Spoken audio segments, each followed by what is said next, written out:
तो रहूंगा, मैं तो हूँ, मैं तो रहूंगा। मुझे मिटाने का कोई उपाय नहीं है, मुझे जलाने का कोई उपाय नहीं है। स्टेट्स ऑफ अमेरिका पूरा झुक गया था। वो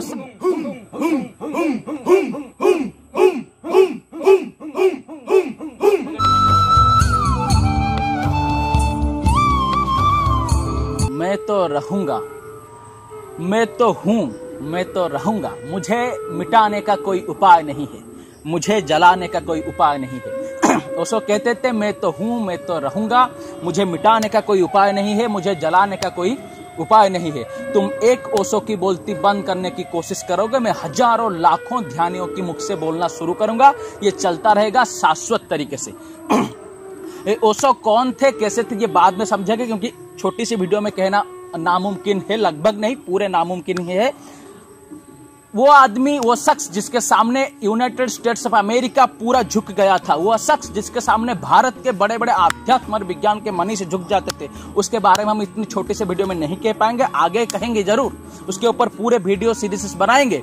पर पहले उनकी जो सबसे अनमोल देन है, डायनामिक मेडिटेशन या सक्रिय ध्यान विधि, वो क्या है, विपश्यना क्या है, उससे सेक्सुअलिटी कंट्रोल कहते हो, कंट्रोल नहीं, सेक्सुअली से आप कैसे मुक्ति पाते हैं, कैसे उससे ज्यादा आनंद पाते हैं, माइंड कैसे कंट्रोल में आता है, किस तरह से बॉडी को साइंटिफिकली और स्पिरिचुअली फायदा मिलती है, हम आगे आगे इसको प्रैक्टिकली देखेंगे और समझेंगे। जिन जिन साइंस, कॉमर्स, आर्ट्स और बिजनेस एडमिनिस्ट्रेशन और डिफरेंट फील्ड से हमारे पास जो ध्यान कर रहे हैं स्टूडेंट्स, उनमें से बचे हुए चुने 4 आपको दिखाएंगे प्रैक्टिकल करके थोड़े थोड़े, और उसके ऊपर साइंटिफिकली हम करते जाएंगे, समझाते जाएंगे और स्पिरिचुअली समझाते जाएंगे। पहली जो पद्धति है वो क्या है, वो 4 चरणों में बटा हुआ है पूरा ध्यान विधि डायनामिक। उसके बाद हम विपश्यना में जाएंगे। उसमें पहली चरण में आपको क्या करना है, जितने जोर से निश्वास, श्वास अंदर भरना है, उतने जोर से अंदर, जितने गहराई तक, जितने तेजी से भर सकते हैं भरेंगे, जितने जोर से, जितने एम्फासिस देकर छोड़ सकते हैं छोड़ेंगे। भरना है, छोड़ना है, भरना है, छोड़ना है, इस तरह से 10 मिनट तक करना है। इसमें से हम थोड़ी सी प्रैक्टिकल देखेंगे, उसके बाद हम साइंटिफिक और स्पिरिचुअल साइड उसकी एक्सप्लेन करेंगे। देख, अभी हमने देखा कि श्वास कितने जोर से ले रहे थे, आप और जोर से ले सकते हैं, हम सिर्फ दिखाने के लिए इतने दिखा रहे थे। जितने जोर से हो सके पूरे शक्ति लगाकर, शारीरिक मानसिक पूरे श्वास ही बचना चाहिए। क्यों, साइंटिफिकली पहले समझते हैं क्या फायदा होता है, उसके बाद स्पिरिचुअली समझेंगे। मेडिकल साइंस के अनुसार, आज तक के रिसर्च के अनुसार और योग के अनुसार भी हमारे फेफड़ों में लगभग, पोर के ऊपर कितने क्या है हम आगे आगे समझाते जाएंगे। पहले अगर एक एवरेज ले तो 80% खाली होता है, या फिर 40% ऑक्सीजन से भरा होता है और 60% खाली होता है कार्बन डाइऑक्साइड से या फिर और दूसरे जहरीले गैसों से भरा होता है, गैस से भरा होता है। जितने भी आप दौड़ लें, श्रम कर ले, ज्यादा से ज्यादा 50% या फिर 60% कभी पूरे होते हैं। पर इस डायनामिक की अभ्यास से पूरे के पूरे आपके कोष हर एक कोष तक जो जाकर पहुंचती है ऑक्सीजन। और क्या होता है, जब ऑक्सीजन हर एक कोष के पहुंच जाती है और जब फेफड़े भर हो जाते हैं, फेफड़े पूरे भर जाते हैं आपके ऑक्सीजन से, तब क्या होता है, आपके अंदर की हर एक कोष से शक्ति जगने लगती है और वो जो पूरे इकट्ठा प्रभाव है आपके रीढ़ के हड्डी के ऊपर गिरने लगती है। क्यों, क्योंकि आपके रीढ़ की हड्डी के साथ सभी नाड़ी संयुक्त हैं।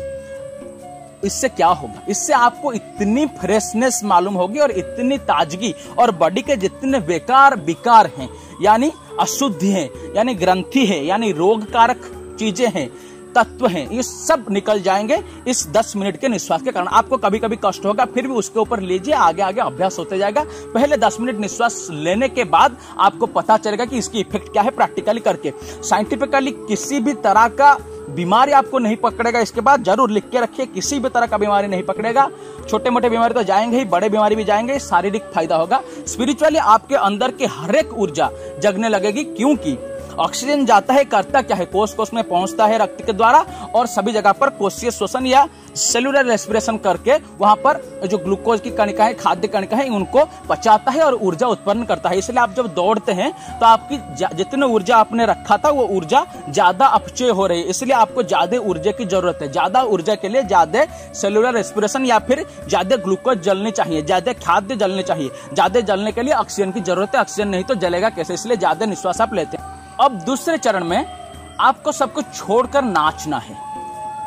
वो नाचेंगे क्यों, अब प्रैक्टिकल में दिखाएंगे क्यों। क्योंकि वो जो ऊर्जा आई होगी अंदर से, श्वास इतने तरीके से, इतने ज्यादा श्वास अंदर जाने के कारण, ऑक्सीजन के कारण जो ऊर्जा जगी होगी वो बाहर निकल जाना चाहिए, वो रेचन हो जाना चाहिए। ये सब आपने उससे सुना होगा। फिर भी अब और एक बार यूथ के लिए वो रेचन हो जाना चाहिए, इसलिए नाच में इतने निमग्न हो जाए, लीन तल्लीन हो जाए कि नाच ही रह जाए, नृत्य ही रह जाए।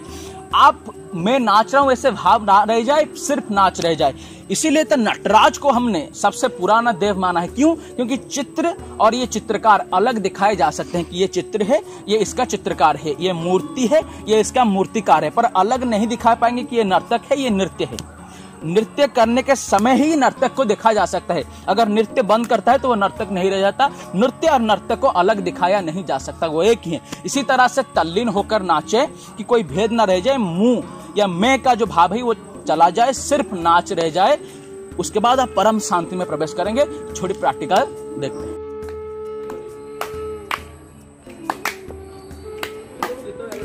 तीसरे चरण में आपको हूं की आवाज करना है। क्यों? पहले साइंटिफिकली समझो। हूं की आवाज आप करके जरा देख लेना। अभी हूं जब कहेंगे तो अपने आप ही आपका जो मल द्वार है, जो मूलाधार है, वो उठ जाएगा ऊपर, वो तन जाएगा, खिंच जाएगा ऊपर अपने आप, और पेट पीछे हो जाएंगे, नाभि पीछे हो जाएगा। हूं कहकर देखना, पीछे हो जाएंगे। साइंटिफिक कॉज क्या है इसके पीछे? देखिए, एक पत्थर है। वो पत्थर क्यों है? क्योंकि उसके अणु अणु के अंदर आकर्षण बल जो है वो जाते हैं पानी और गैस के तुलना में, कंपेयर में। तो वो जो इस तरह खींचे हुआ है पत्थर, हम जब मारेंगे एक हथौड़े से तो वो पत्थर टूट जाएगा। क्यों? क्योंकि जब आप पानी में एक पत्थर फेंकते हैं तो तरंग चारों ओर इस तरह से जाते हैं, तरंग इस तरह से जाते हैं चारों ओर, अंदर से बाहर की तरफ। ये खींचा हुआ है पत्थर की शक्ति अणु अणु के बाहर से भीतर की तरफ। जब आप हथौड़े पे मारेंगे वहां पर हमको दिखाई नहीं देता, पर एक तरंग जाएगा, शक्ति का एक तरंग जाएगा।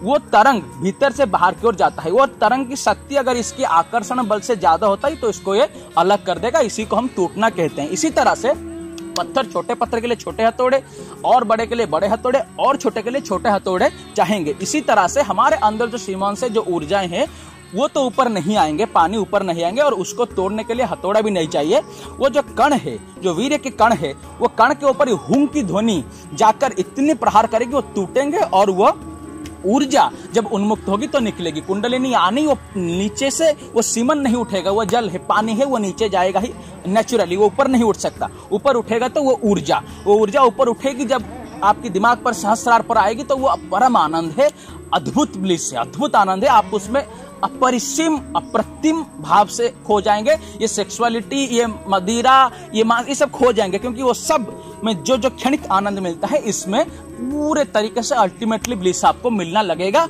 और अब जाते हैं चौथे चरण में, देखेंगे विपश्यना।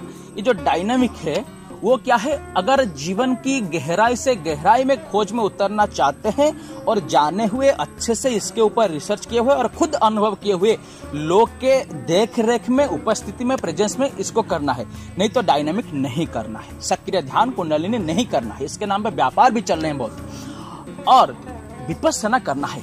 अगर आप सिर्फ शांति और सुख और आनंद को चाहते हैं, फोकस चाहते हैं, पढ़ाई के ऊपर एकाग्रता चाहते हैं, कंसंट्रेशन चाहते हैं, तो आपको विपश्यना करना चाहिए। विपश्यना क्यों नहीं डायनामिक के पहले? क्योंकि ये बोसो ने भी बताया है, हम भी और एक बार कह रहे हैं कि इतने विचार हमारे में हैं, विपश्यना में हम ध्यान नहीं लगा पाएंगे। डायनामिक करते हैं तो सब विचार जाते हैं, अब विपश्यना में आएंगे। विपश्यना का अर्थ है, बुद्धि ने इसको दिया है, just aware and just see. आपके जो श्वास है, सिर्फ उसे ज्यादा जोर से नहीं लेना है, धीरे से नहीं लेना है, जिस तरह से वो जा रहा है, आ रहा है, इसको सिर्फ शांति से देखते जाना है। देखना यानी मैंने आंख से देखना नहीं है, सिर्फ अनुभव करना है, सिर्फ अवेयर होना है कि श्वास आ रहा है, जा रहा है, इसके प्रति सिर्फ अवेयर होना है, साक्षी होना है। जबकि आप अवेयर नहीं थे, अब आप कॉन्शियस हुए उसके प्रति कि आप अब जान पा रहे हैं कि हाँ निश्वास जा रहा है। इसके पहले आप अवेयर नहीं थे, अब मैंने जब कहा आपकी ध्यान आया। इसी तरह से आपको उसके ऊपर ध्यान देना है, सिर्फ ध्यान है ही, सिर्फ आना है। तो वो क्या होगा देखेंगे, जब आप वो गंभीरता से गहराई में उतरेगी, नाभि तक वो जाएगी, फिर बाहर अपने आप आएगी। जब तक श्वास रुद्ध होने लगे उस तब तक नहीं, पूर्णता से शांति से लेना है, छोड़ना है, लेना है, छोड़ना है। इस तरह से जिस तरह से वो चलना है उसे सिर्फ देखना है। धीरे धीरे आप काम होते जाएंगे, आपकी ब्लड प्रेशर कंट्रोल में आएगा, सभी प्रकार की चीजें कंट्रोल में आ जाएंगी, और धीरे धीरे धीरे धीरे आप शांत शिथिल होते जाएंगे विपश्यना में। और डायनामिक की बात करते हैं तो बात अलग है और आनंद है। सिर्फ विपश्यना कर सकते हैं और अभी करके देख सकते हैं। किसी सहयोगी को बिठाइए अपने पास, या फिर एक अलार्म रिपीटेडली सेट कीजिए 1 मिनट का। हर 1 मिनट में अपने आप अलार्म 3-4 सेकंड के लिए बजेगा और बंद और क्लोज हो जाएगा। इस तरह से इसको रखिए, सेट कीजिए। देखना आप अगर श्वास को अपने आप जाने देंगे, नाभि तक आएगा, नाभि से निकलेगा अपने आप। सो जाइए या बैठ कर कीजिए, तो जो आपको अच्छा लगे। 1 मिनट में लगभग 20, 18, 16 या फिर ज्यादा से ज्यादा 14, कम से कम इतना ही श्वास आप ले रहे होंगे। देखिएगा जब आप ध्यान देकर उसके ऊपर रहेंगे तो दूसरे मिनट में वो गिरेगा, 12 हो जाएगा, अगर 16 है तो 14 हो जाएगा। इस तरह से तीसरे मिनट में और गिरेगा। जितने गिरते जाएगा, इतने पीछे पीछे, उतने आपकी ऊर्जावान हो रहे हैं, इसलिए श्वास गिरता जा रहा है। इतनी आपको ऊर्जा की अब जरूरत भी नहीं है। आप अंदर से शांत हो रहे हैं, आत्मा से या कॉन्शियसनेस से कनेक्ट हो रहे हैं। इस तरह से आप 5 मिनट के अभी यहाँ पर करके देख लीजिए, अभी के अभी। और आगे आगे हम ओशो के बारे में, ध्यान के बारे में, बड़े बड़े स्पिरिचुअल और साइंटिफिक लोगों के बारे में और इसके बारे में जो जो समझ है, इसके ऊपर चर्चाएं करने की कोशिश करते रहेंगे और करते भी रहेंगे। आगे आगे हमारे साथ चलिए, आगे हमारे साथ, और लेट्स मेक इट हैपन।